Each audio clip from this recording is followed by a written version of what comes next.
आता बातम्या पाहूया विस्तारानं। अमेरिकेच्या संसदेत जो बायडन यांनी संबोधन केलं आहे।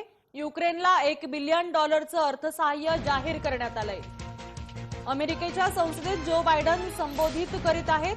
यावेळी युक्रेनला $1 बिलियन अर्थसहाय्य जाहीर करण्यात आल्याबरोबरच अमेरिका कायम युक्रेनच्या सोबत आहे असं म्हटलंय। अमेरिकेच्या संसदेत जो बायडन बोलत आहेत, थेट जाऊयात। If you travel 20 miles east of Columbus, Ohio, you'll find 1,000 empty acres of land. It won't look like much, but if you stop and look closely, you'll see a field of dreams, the ground on which America's future will be built. That's where Intel, the American company that helped build Silicon Valley, is going to build a $20 billion semiconductor megasite, up to 8 state-of-the-art factories in one place. 10,000 new jobs. And in those factories, the average job about $135,000 a year. Some of the most sophisticated manufacturing in the world to make computer chips the size of a fingertip, that power the world in everyday lives. From smartphones, technology, the internet, technology is yet to be invented. But that's just the beginning.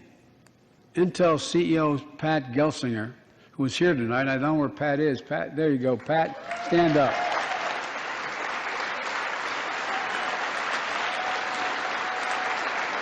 Pat.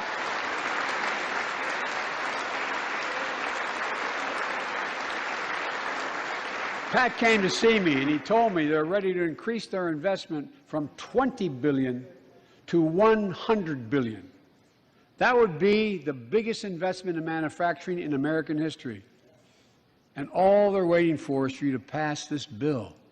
So let's not wait any longer. Send it to my desk. I'll sign it. And we'll really take off in a big way. And folks,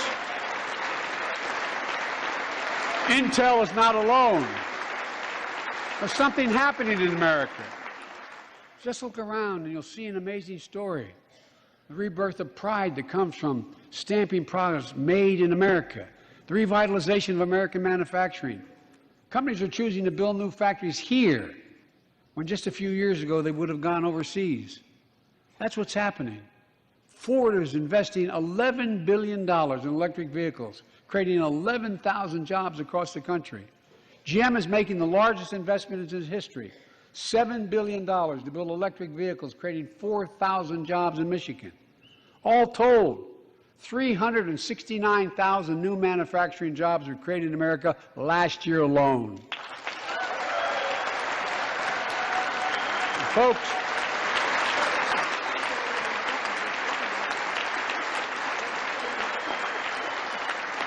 powered by people I've met like JoJo Burgess from generations of union steelworkers in Pittsburgh, who's here with us tonight. Where are you, JoJo?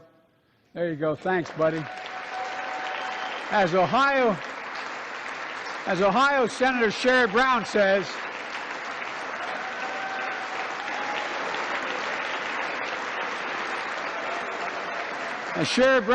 it's time to bury the label Rust Belt. It's time to see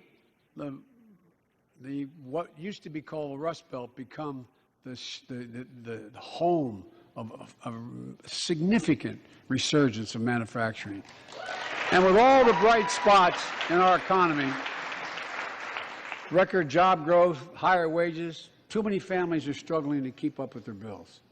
Inflation is robbing them of gains they thought otherwise they would be able to feel. I get it. That's why my top priority is getting prices under control. Look, our economy roared back faster than almost anyone predicted. But the pandemic meant that businesses had a hard time hiring enough people because of the pandemic to keep up production in their factories. So you didn't have people making those beams that went into buildings because they were out. The factory was closed. The panic also disrupted the global supply chain. Factories close. When that happens, it takes longer to make goods and get them to the warehouses, to the stores, and prices go up. Look at cars last year. 1/3 of all the inflation was because of automobile sales. There weren't enough semiconductors to make all the cars that people wanted to buy. And guess what? Prices of automobiles went way up, especially used vehicles as well. And so we have a choice. One way to fight inflation is to drive down wages and make Americans poorer. I think I have a better idea to fight inflation. Lower your costs, not your wages. And folks,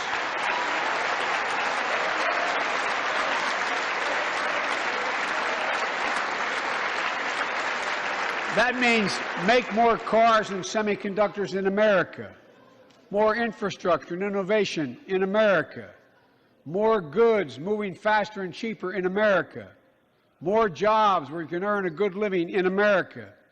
Instead of relying on foreign supply chains, let's make it in America. Look, economists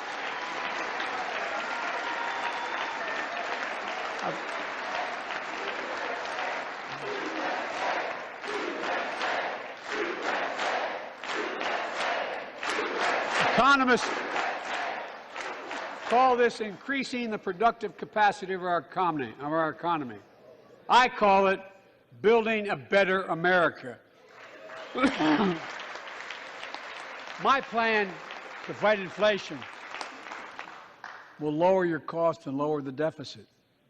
17 Nobel laureates in economics said my plan will ease long-term inflationary pressures. Top business leaders, and I believe most Americans support the plan. And here's the plan. First, cut the cost of prescription drugs. We pay more for the same drug produced by the same company in America than any other country in the world.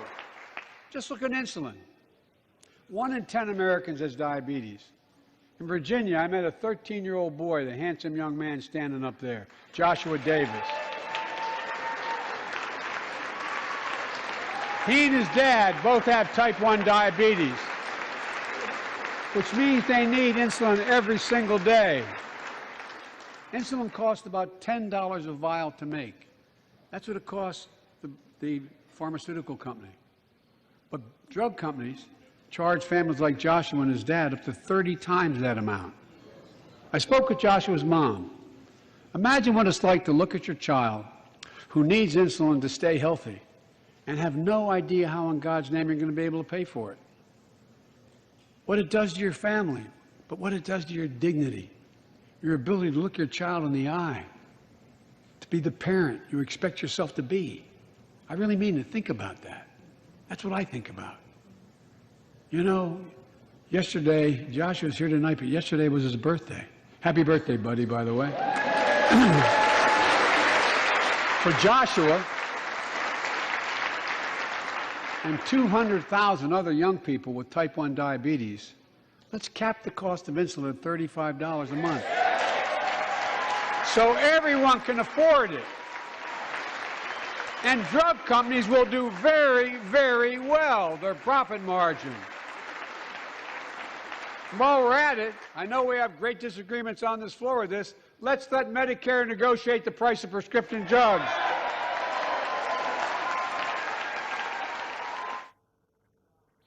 America कायम युक्रेनच्या सोबत आहे असं Joe Biden यांनी म्हटलंय. युक्रेनला $1 billion अर्थसहाय्य जाहीर करण्यात आलंय.